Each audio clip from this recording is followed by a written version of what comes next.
have head coach of the girls team in Canfield, Matt Reel, my buddy, coming on the show live. Matt, coach, thank you so much for taking the time to join us. Oh, thanks for having me. It's great to be on again. Yeah, we missed you. We missed you all year, and you get to come back on. And I guess the first question with all these basketball previews is kind of a reflection and a recap of last year. Some of the things that you saw when you watched the film in the offseason from last year, especially the returning players and things that you can grow on that this team did so well last year. Well, we had a start to the year last year where we lost some close games to some really good teams, and we were kind of finding ourselves a little bit. We had returned 5 seniors, and those 5 seniors really did a nice job leading us. We ended up having a share of the AAC. Lost to a good Howland team in the sectional final, which was a really good game where we didn't shoot the ball well. But, we're excited for this year. And just reviewing last year, we always take a look at a few things we want to do better and try to do those a little bit better. And just excited to see what this year brings. All right, obviously, it was a great senior class last year that you guys graduated, but you're bringing in some more senior leaders this year that have kind of learned how to lead in other sports as well. Let's go over your roster, who you think the main returners are, and then obviously some new faces that Canfield fans should be expecting to really show up and shine bright this season for the Cardinals. Sure. Probably have to start with Abby Muckleroy. She's been a starter for us since midway through her sophomore year.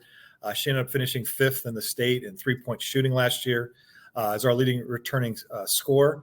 Another senior, Kate Solly, was really kind of behind Alyssa Dill last year. Kate's lefty, really can shoot the ball, is a good creator, has been playing really well for us here in the early going.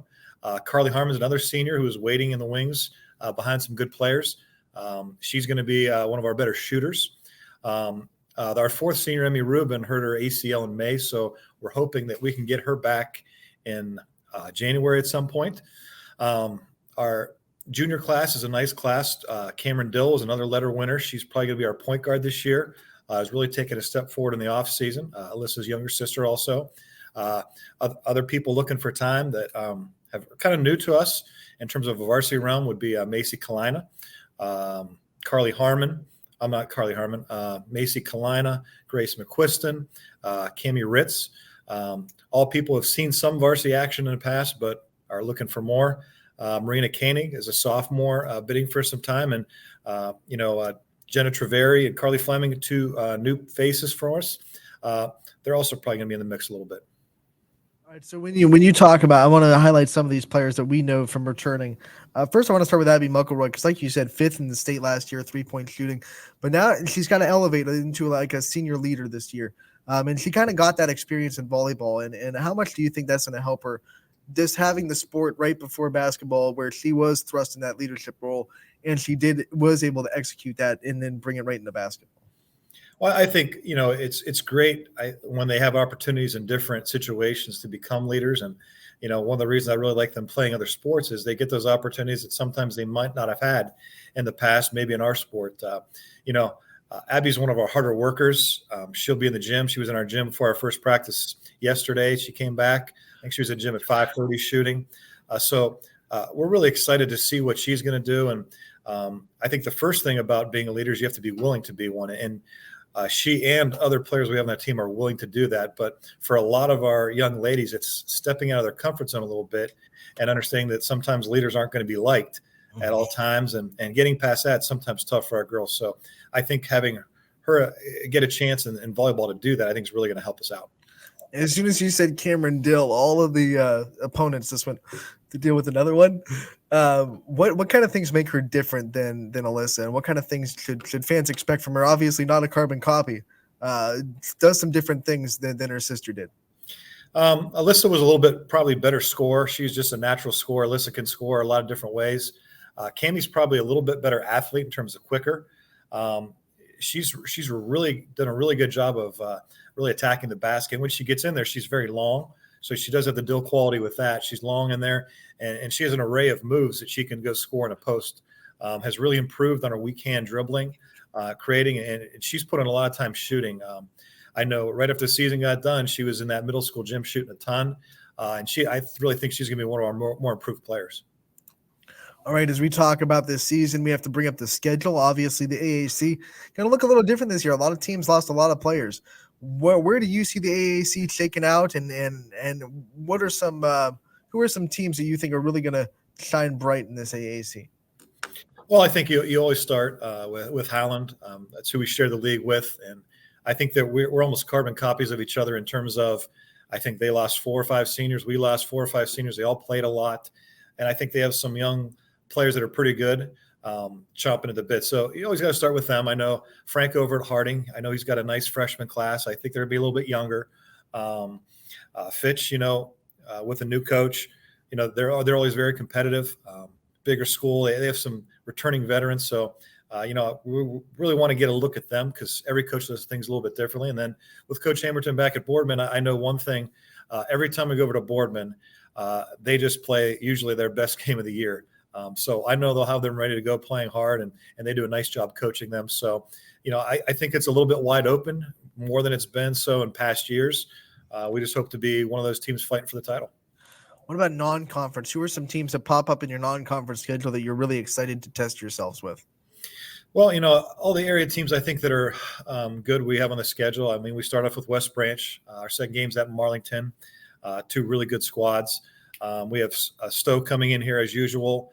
Mooney Ursuline, Liberty, Salem, Poland twice, Louisville. We go up to play another team that's pretty good in a Burton tournament, Struthers. So, with only 8 league games, we have 14 games to fill, and we try to, balance out some of the competitive games. We try to get as many competitive games on our schedule. Our girls like that. We like it because we get tested, even though we lose some that, maybe our record's not as good at the end of the year. We think it really helps us be ready to get in the tournament. All right, that tournament is a long way away. Season hasn't started yet, but one thing you have to talk about with Canfield is you guys are in Division II now. You were the smallest team in the state in Division I. Always had a tough time in that district. Now you're dropping down to Division II. Do you think that helps your girls a little bit more to have a little bit more wiggle room in the district? And obviously D2 is just as tough, but maybe it's just a little bit more comparable to your schedule, you think? I think so. I think we're in comparable schools with our enrollment. We're in Division I, being the smallest school. We very rarely faced a team that was within 100 girls of enrollment. It was usually double or triple our size. And, everybody says, well, there's only 5 girls you can play. But where you really see it is depth. They're 6th, 7th, and 8th, or maybe a little bit stronger, a little bit taller, a little bit faster than yours. I think the biggest thing with Division I is sometimes in the lower divisions, you're going to have maybe an easier opponent in the first and second rounds. Whereas in Division I, your opponent, I think we had 18 out of the 37 teams, and ours had winning records. And that's including Canton McKinley, who was 5-16 with a very good squad. So I think trying to win 4 games there against really, really quality opponents in Division I was kind of a really tough thing for us. And I think sometimes you get in the lower divisions, maybe you have good opponents, but not those just one heater after another 4 times in a row to get out of the district. Summers are so important for basketball teams. What kind of things did you guys do this summer? And how do you think it went from your perspective, the summer of Canfield basketball? We always go up to a summer league up in Stowe. And the reason we do that is because they bring in a lot of really good teams. So we did really well there. Excuse me. Had a good showing. Our girls were really committed. We went down to Barberton for a 2-day shootout there. And we played 6 of the best teams, I think, in Ohio. And we took some on the chin, but I think we learned a lot. And then we always end our off season down at Eastern Ohio with Huggins. And we always have a good camp there, and our girls have improved a ton. So I'm very pleased with how the summer went. They put in a lot of time, and they put in a lot of quality time rather than just being in the gym. They got things done while they're in it. So, we're really looking forward to seeing if that pays off this season. Obviously, you learn a lot of X's and O's about your team in those weekends and those tournaments, but also great time for bonding and chemistry building. How much do you think you're going to lean on that summer and those things that you do in building chemistry throughout the season? Well, I think summertime's a little bit tough for chemistry because other teams always have people missing. You always have people missing, and there's vacations and all things that you need to do. Kids playing other sports. We've really put an emphasis here in the preseason of getting to know each other. We have new faces in new roles. We have some freshmen that are getting to know the seniors. I think it's so important with your team, because when those tough times come, I think it's a lot easier to stick together when you have something in common with the person. So, I think summertime is good for that, but we're really, really focusing it here in the preseason. All right. When you think about the first couple of weeks of practice and things that you want to install before, you hit the first game, which it can't be too far away. We're turning that calendar every week. What are some things that you are on your practice plans in the next couple of weeks that you want to see your girls really be ready for when that first game pops up? Well, we have some pretty tough scrimmages. Our first scrimmage is this Saturday, and we go down to Madison Jackson, and there's going to be 3 teams there that were in the state Final Four last year. So, one of those things we want to do is we want to see how we compete. We're not a fairly large team in terms of height, so we're really focusing a premium on rebounding.